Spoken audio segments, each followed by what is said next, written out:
Can you notice the difference between this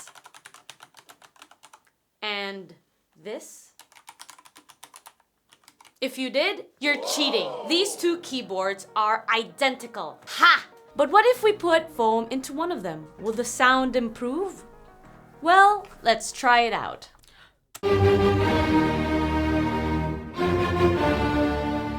Hi Digmates, it's Dominique, and today we're here to learn why foam can improve the sound of your keyboard and how you can install it. But first, what is this foam we're talking about and where does it go? Well, it's something like this. A pre-cut piece of foam placed between the PCB and the top plate. This foam has a fascinating property regarding sound. It absorbs mid-range frequencies and reflects low-range frequencies. In other words, the foam reduces the clack and enhances the thawk. If you want to learn more about the science behind it, we recommend checking out Keyboard's video on the topic, linked in the description below. This foam is also quite helpful in absorbing the spring ping that non-lubricated switches produce. And installing a dampening foam is much quicker and easier than lubing your switches. If you don't trust me, try lubing some switches. Don't worry, I can wait. I get paid by the hour. Another good thing about foam is that we can have a foam party! Yes! No foam party. Okay, no foam party for now. Another good thing about foam is that it's compatible with other improvements like tape modding the PCB, stabilizing the stabilizers, or adding a PCB dampener to reduce the impact noise of the switches. If you're interested in those topics, let us know in the comments below so that we can make a video about them. Finally, the foam might save your PCB from a rage burst. Well, it probably won't save your keyboard from that amount of rage, but you get the idea. Foam can help absorb the impact and make it non-critical. Okay, enough praise. Let's get to work.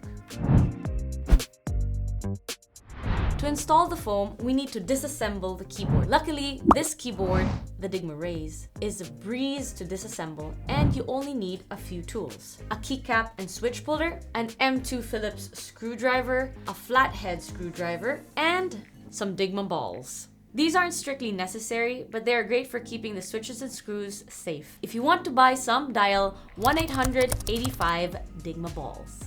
Start by removing the keycaps. Then remove the switches. Turn the keyboard around and remove the 7 screws on each half.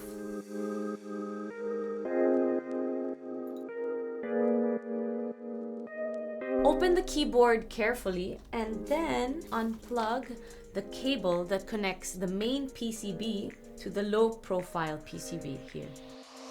Now that you have revealed the Raise's private parts, it's time to remove the main PCBs. Each of them is held in place by 4 screws. It goes without saying, handle them with care. You don't need to unscrew the low profile PCBs.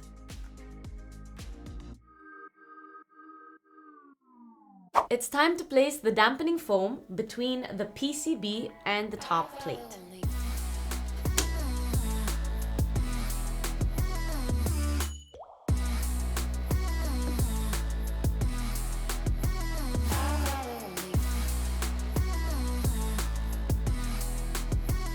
It should feel a bit tighter, but that's not a problem. Just make sure that the holes on the foam align with the holes of the top panel.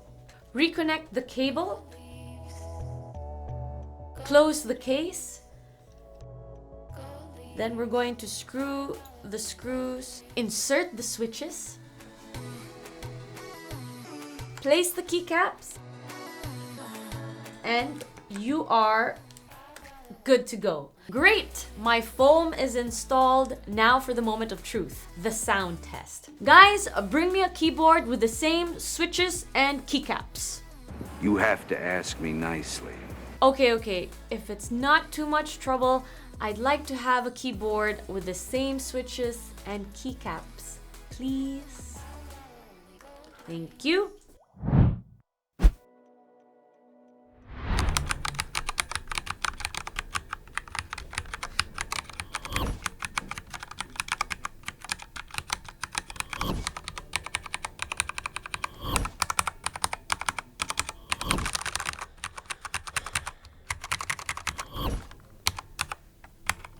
Okay, Dominic, that's enough testing.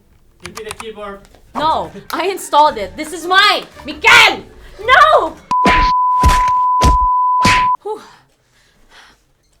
As you can hear, the higher pitch sounds are gone. The only things left are the more pleasing sounds of typing. If you don't want to fight me for the foam or deal with cutting one to the exact shape of the Raise, you can now buy a pre-cut foam for your Dygma Raise in our shop. Link again is found in the description below. But remember, this foam comes pre-installed in every Dygma Raise shipped since November 2022.